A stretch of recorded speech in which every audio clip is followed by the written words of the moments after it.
As the water recedes, it reveals the true power of rushing floods. Just take a look at Chestnut Avenue. Never been done in the history of the NCAA tournament. As Chiefs fans were pouring out of the stadium, so were their screams of sheer disappointment. It's been dark all morning, so we haven't really had a chance to see where the Little Arkansas River is. But in case you're wondering, we found it. It's right behind us, and it's going over the streets. WAVE is just one of the many projects planned and underway in downtown Wichita. I mean, this is just an ice rink. I'm sure you'd love to see me practice my figure skating. And then down here on the ground, there was a pole, a supporting structure pole that was taken out. Instead of running 5 miles to get there, May's Unified Run starts here in the Sam's Club parking lot. There's pros and cons to the online world, but it's just an escape from reality. I'll be in San Jose all weekend long, bringing you the sights, the sounds, the stories from March Madness. Witness News Weekend. In a cyber world where anyone can share anything, social media is turning average people into celebrities. They're called social media influencers, and their digital brand earns them millions of dollars. Katie Johnston shares the story of a Kansas influencer and how social media significantly affects his and other people's lives. It's new at 10. An estimated 2.46 billion people in the world are on social media. Tanner Brungart is one of them, and he makes money because of it. He's an influencer, which is basically anyone with clout in the online world. It could be anything from Instagram posts, streaming video games on Twitch, or lip-syncing on Musical.ly. You came together and made new friends. Brungart's trampoline flipping videos on YouTube earned him millions of subscribers and hundreds of millions of views. Was in my mom's room, and I was showing her how many views I got on one of my videos, and she was saying how if you keep this up, you'll be making more money than me. And that's when I was like, all right, all right, I'll keep doing it. It all started in 2016. His goal for that year was to get 3,000 subscribers on YouTube by the end of the year. He had 5,000 by April, 10,000 by May, and it just skyrocketed from there. At one point, his channel was one of the fastest growing YouTube channels in the world. Up until that point, it was just for fun. There was no plan behind it. It was just screwing around with my friends, and those are my favorite videos to go back and watch. Brungart posted a video a day, every day, for 2 years. What is going on, guys? Success allowed him to purchase a dream home for his family, 2 supercars, and travel all over the place. But the thing I appreciate most now is, I guess, the financial security I have from doing that for so long. So many people, I think, thought that it was luck. And if you saw the amount of work and stress that he put in at that time. Both Tanner and his mom agree the likes, the subscribers, the fame of social media won't bring true happiness. There's pros and cons to the online world, but it's just an escape from reality. When he was in probably the highest point of his success was his lowest point mentally, because he was miserable. He was just absolutely miserable. Tanner says his online fame made him an untouchable in the real world. I think people will start to look at you as not a human. He says he found dead animals at his home. People egged his car, kids snuck into his backyard, or waited for him at his front door. I don't know if it's ever going to stop. These people that watch you, they feel like, well, I contributed to his success. I gave him this viewership. Like, I have a right to, you know, be involved in his life. Now 18, Brungart says he's taking a break from the social media to focus on new opportunities. Tanner and his mom wish teenagers would understand that online fame is unimportant. It's this unrealistic hunger for success and an image of what everybody thinks of you.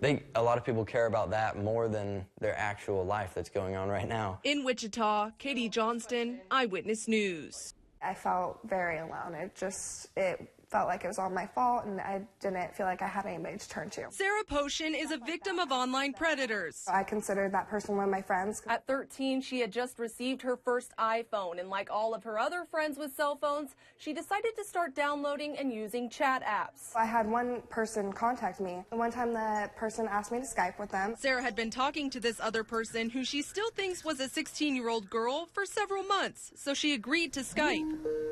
But during that conversation, the person asked Sarah to play Truth or Dare. I was dared to take off my shirt for just a second.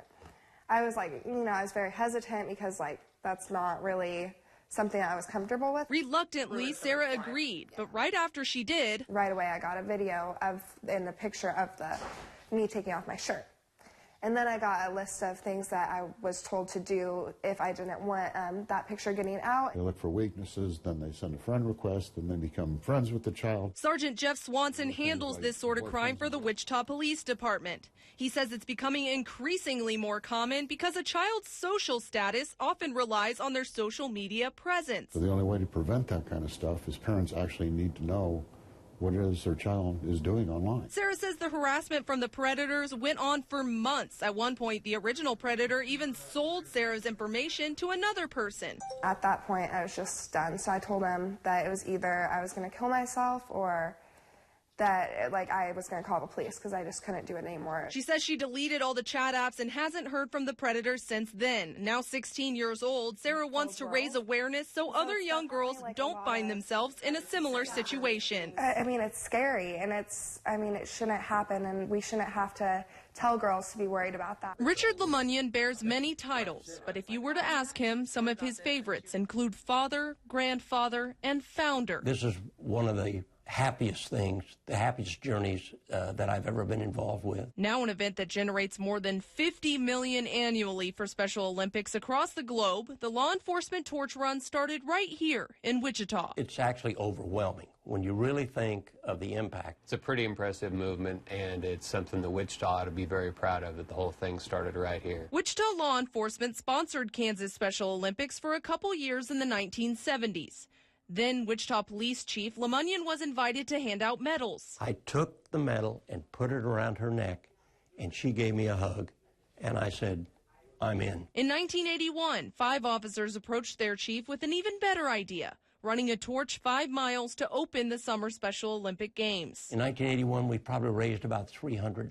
Then more people started taking notice. So we decided, well, maybe this is something all law enforcement should do across the United States. Now all 50 states and more than 40 countries are on board. And in its more than 35 years, the torch tradition keeps evolving. Now it's set up so runs take place across Kansas through multiple law enforcement agencies leading up to the Special Olympic Games. This year's torch run ends at Mays South High School, but instead of running 5 miles to get there, Mays Unified Run starts here in the Sam's Club parking lot, just a little more than a mile away from Mays South High School.